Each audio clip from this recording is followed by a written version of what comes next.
How's it going, everyone? It is I, Anime Outlet, and this is part 3 of What If Deku Had a Time Quirk. And now, let's begin. Hello, Izuku. Izuku would look on towards Nezu, who had just called him down to his office, as everyone in his class had just started to leave as they had been dismissed by their teacher. I've been wondering to ask you, I saw what told me about something how you can heal him. You healed his injuries? Do you think you could possibly do a favor for me? Izuku would nod his head, agreeing with Nezu, as All Might would then step in, as he would lift up his shirt, revealing a massive scar on his upper body. What the hell did you do, All Might? That scar's crazy! All Might would then just sort of laugh. Well, it was a fight with a villain by the name of All For One.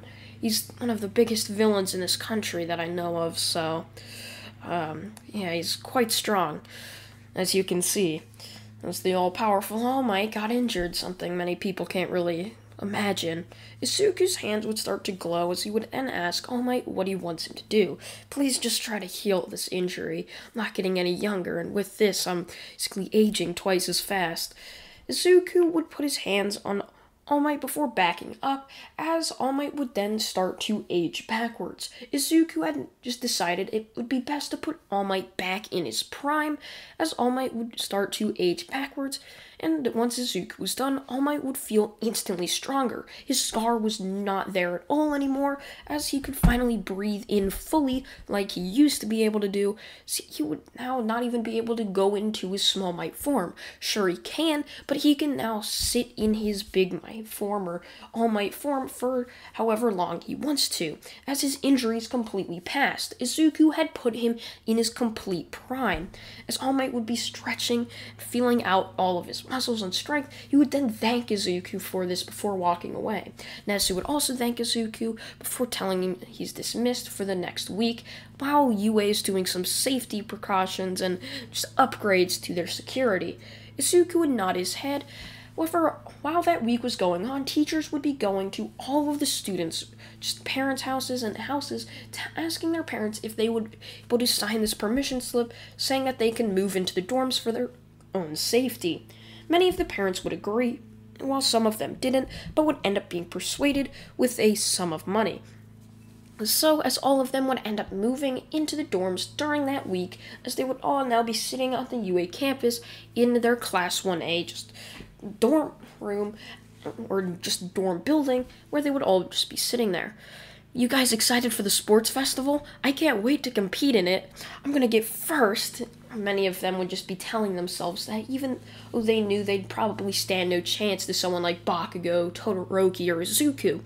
However, they'd probably actually stand a chance, as many of them have some critical flaws that could actually be overused or used against them. However, many of them are too blind to see what their flaws actually are. So, as the week would pass, all of the students would head into school the next day, where Aizawa would then meet them. Alright, class, you know the drill. We've practiced this to make it as quick as possible. Head down to the bus bay, and then we'll end up going to the Sports Festival Coliseum, I guess. All of the students would then pile out of the classroom before heading down to the bus bay. They would get on where it would then transfer them to the Sports Coliseum, as they would then head down to the Class 1A locker rooms.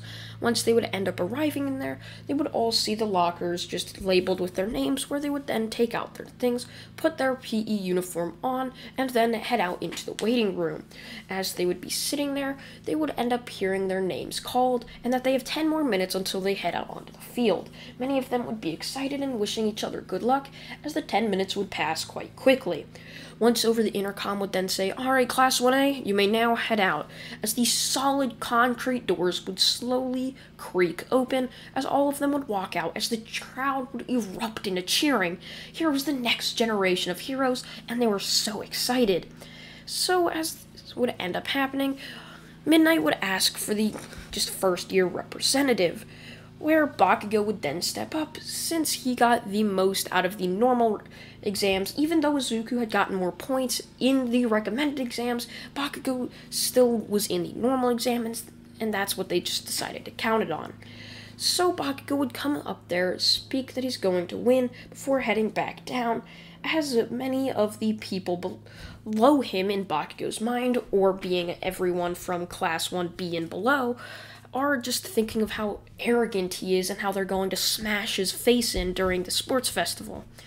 The first event would end up starting. It is going to be a race, as this race is going to have many different obstacles you're going to have to avoid, especially a massive robot army. So as heroes would then jump in, pushing everyone in to these tiny cramped hallways, they would then be told that the race is now beginning in 5, 4, 3, 2, 1. The doors would slam open as the crowd would then start pushing and shoving, trampling anyone underneath them, as this is where the most injuries would end up coming in, as they would all just rush out of the tiny hallway, pushing each other past, as Izuku would stop time right as the doors opened, slipping through the crack of the door before rushing off, easily passing through the motionless robots, as he would then make it all the way up towards just the second obstacle, this being a jumping, as Izuku would say that time has begun moving again, deciding not to hold any just sort of time, just stop moving, as that could waste a lot of energy, and he wanted to save it for the later rounds.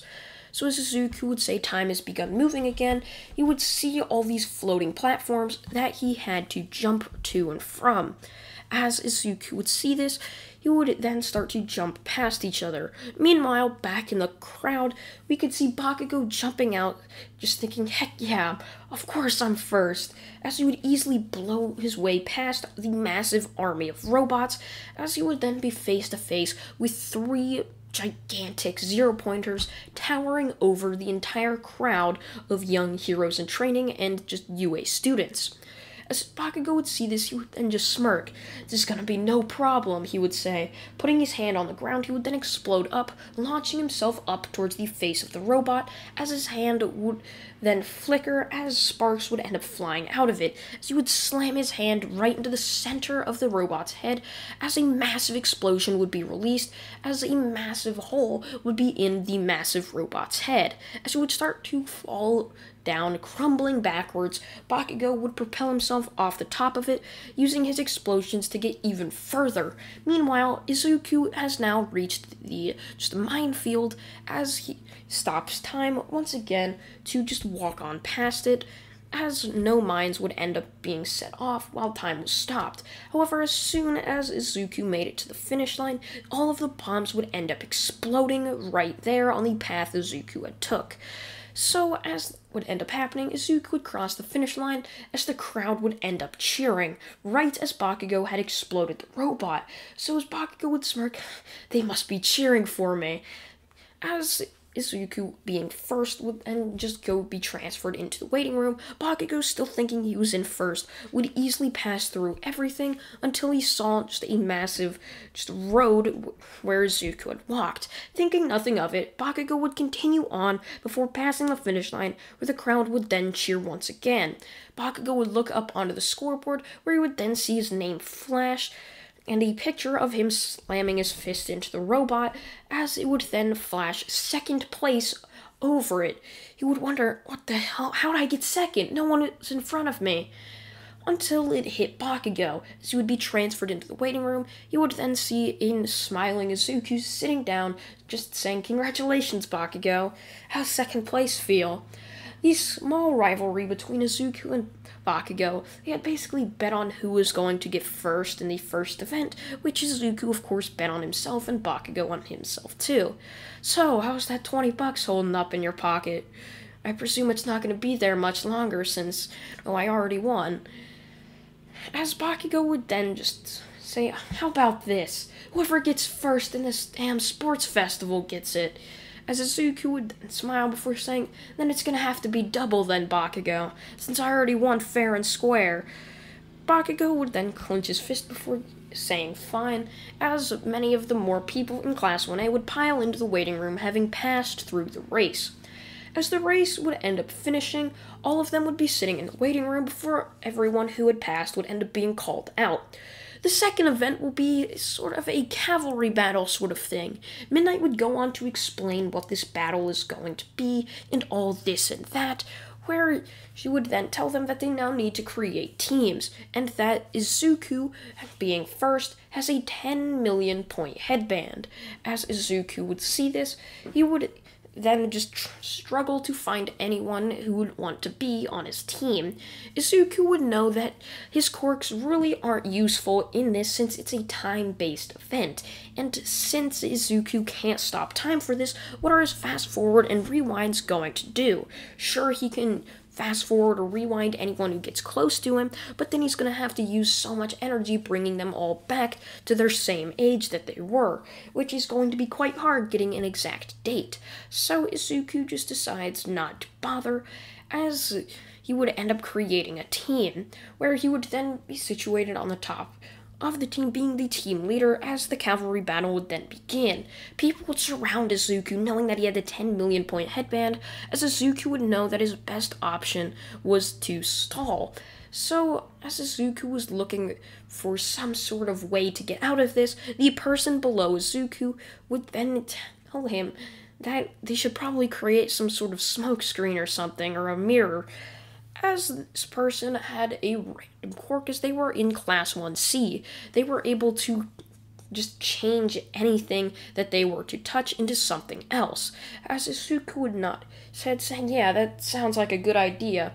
As this person would then decide to throw down some smoke bombs. Well, they weren't in Class 1C, they were in the support course, my bad. So the support course throws down some smoke bombs, causing a distraction, where they then use their quirk to distort the images of Izuku and their team to make them look like something else, where they would then travel to the back of the Coliseum, basically looking for other people to try to get. They would also distort the headband to make it say like 25 or something, so no one would end up going after them.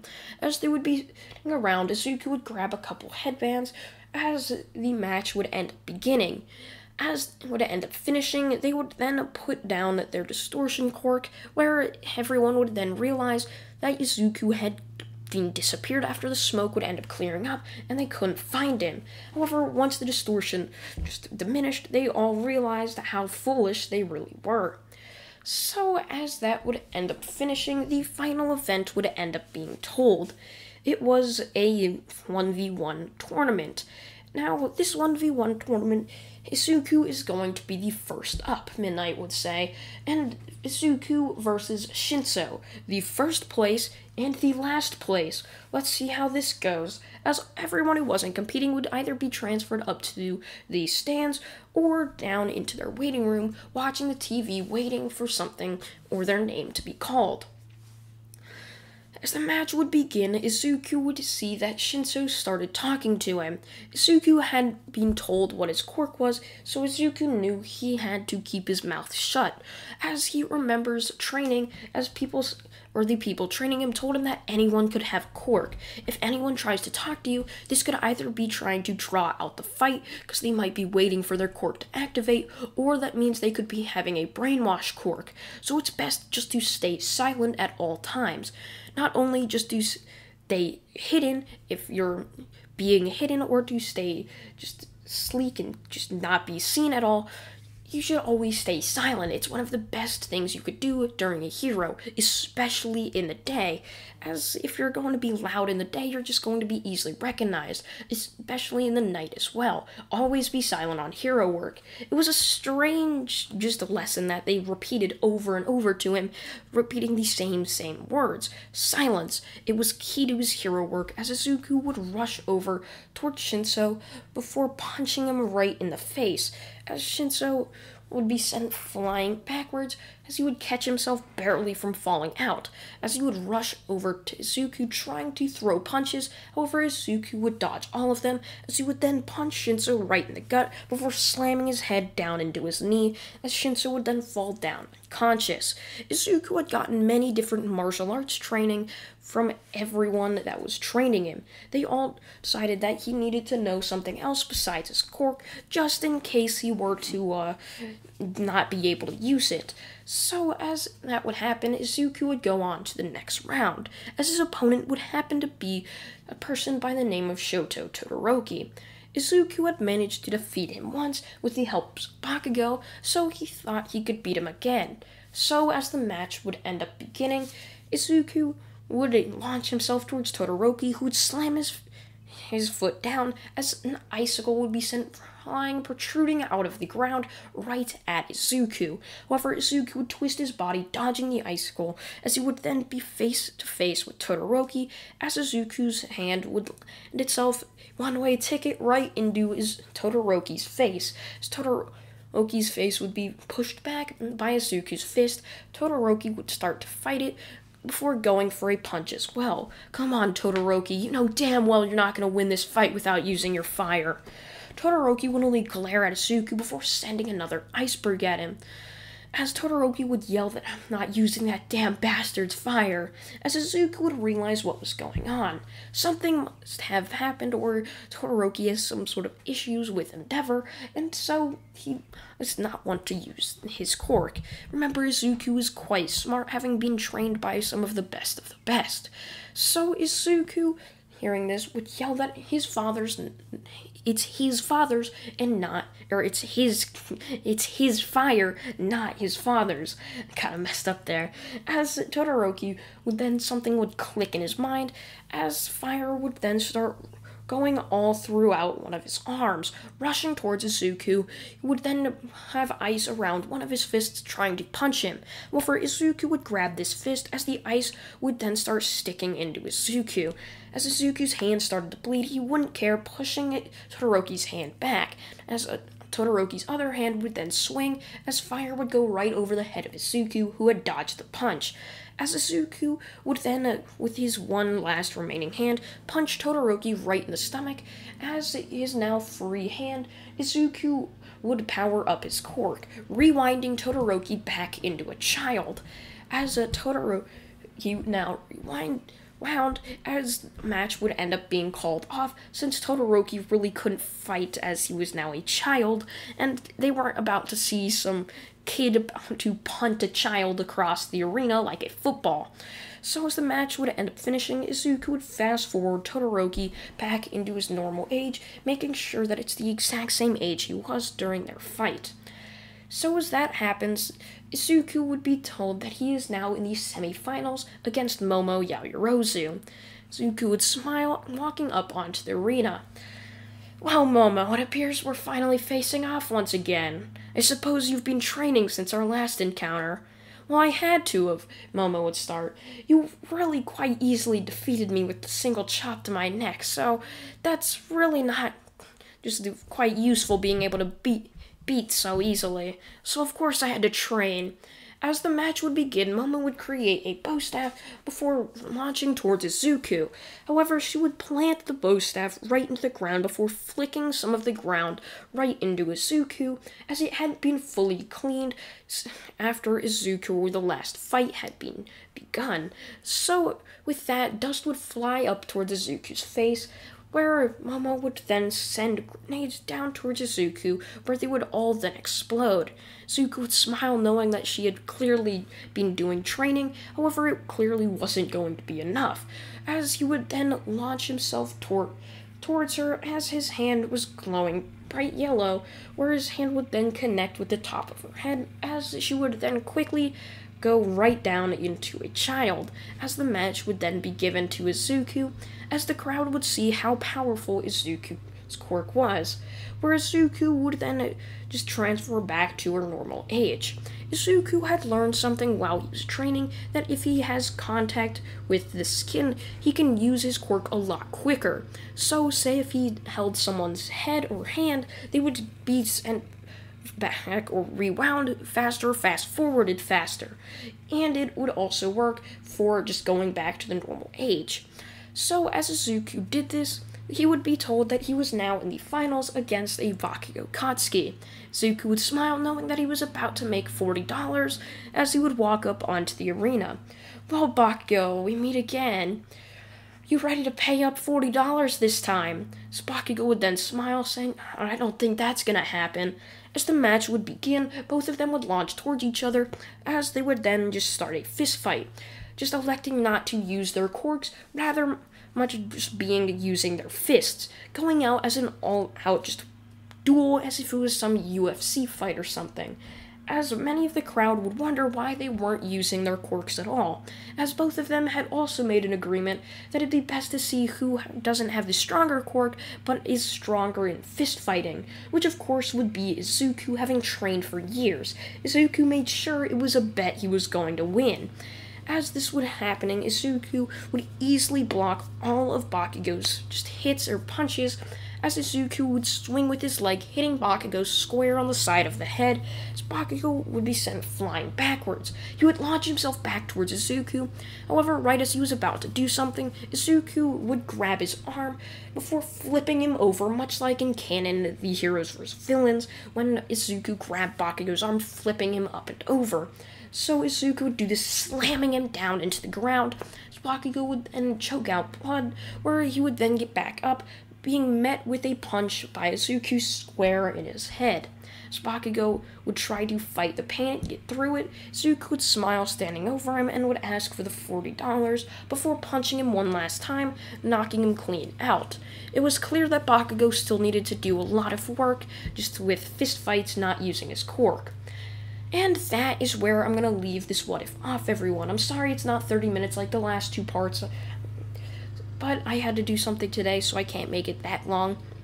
But nonetheless, I thank you all for watching. I hope you all did enjoy. I thank you all for watching once again, and goodbye.